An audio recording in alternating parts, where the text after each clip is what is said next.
2024 সালের আগস্ট বাংলাদেশের রাজনীতিতে ঘটে যায় এক নাটকীয় পরিবর্তন।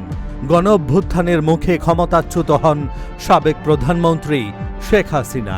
প্রধানমন্ত্রী শেখ হাসিনা রাষ্ট্রপতির কাছে পদত্যাগপত্র জমা দিয়েছেন। এই পরিবর্তন অনেকের জন্য নতুন সম্ভাবনার দরজা খুলে দিলেও বিএনপির ভারপ্রাপ্ত চেয়ারম্যান তারেক রহমান তখনও নীরব। 17 বছর লন্ডনের নির্বাসনে থাকা তারেক রহমানের দেশে ফেরার জন্য এটি ছিল এক বড় সুযোগ।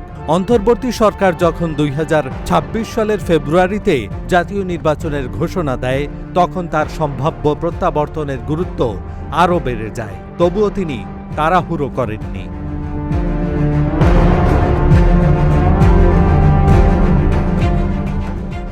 অবশেষে সম্প্রতি তিনি ঘোষণা দিয়েছেন আগামী 25 ডিসেম্বর তিনি বাংলাদেশে ফিরছেন। ধারণা করা হচ্ছে নির্বাচনের চূড়ান্ত তারিখ ঘোষণার অপেক্ষাতেই ছিলেন তিনি।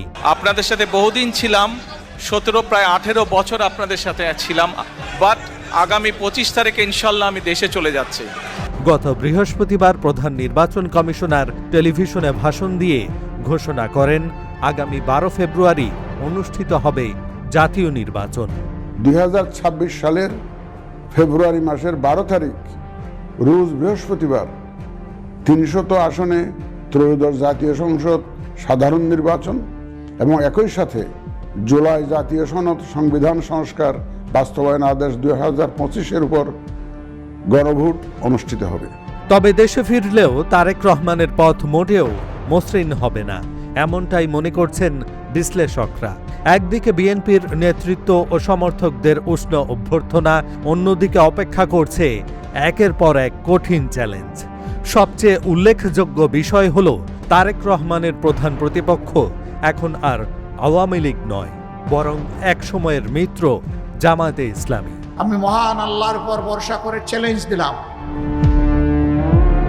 জামায়াত সাম্প্রতিক সময়ে উল্লেখযোগ্য রাজনৈতিক গতি পেয়েছে।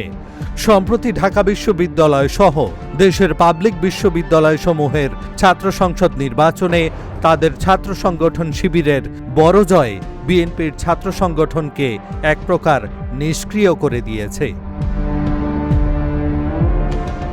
তারেক রহমানের জন্য আরেকটি বড় উদ্বেগের জায়গা হল নির্বাচনী সহিংসতার উচ্চ ঝুঁকি।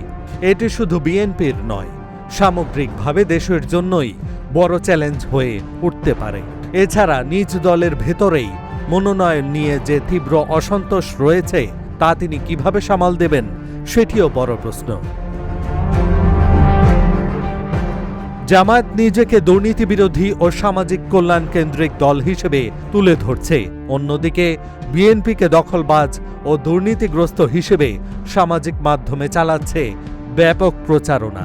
ইতোমধ্যেই রাজনৈতিক অঙ্গনের বড় একটি অংশ দখলে নিয়েছে জামায়াত নিয়ন্ত্রিত ডানপন্থীরা। এত মুসলিম দল হওয়া সত্ত্বেও আমরা ব্যক্তিগতভাবে কারো উপর কোনো প্রতিশোধ নেই। সরকারের নীতিগত ঝোঁকও সেই দিকেই যাচ্ছে বলে মনে করছেন অনেকে। প্রথম আলো, ডেইলি স্টার, ছায়ানট ও উদীচিতে সাম্প্রতিক হামলাগুলো সেই আশঙ্কাকে আরও জোরালো করে। এই প্রেক্ষাপটে সবচেয়ে বড় প্রশ্ন দাঁড়াচ্ছে তারেক রহমান ও তার দল কি এই ধারার বিপরীতে দাঁড়িয়ে বাংলাদেশকে আবার উদারনৈতিক ও গণতান্ত্রিক রাজনীতির পথে ফিরিয়ে আনতে পারবে। দেশে ফেরা শুধু একটি প্রত্যাবর্তন নয়, এটি তারেক রহমানের জন্য এক কঠিন রাজনৈতিক পরীক্ষার শুরু। এহসানুল হক, ঢাকা জার্নাল।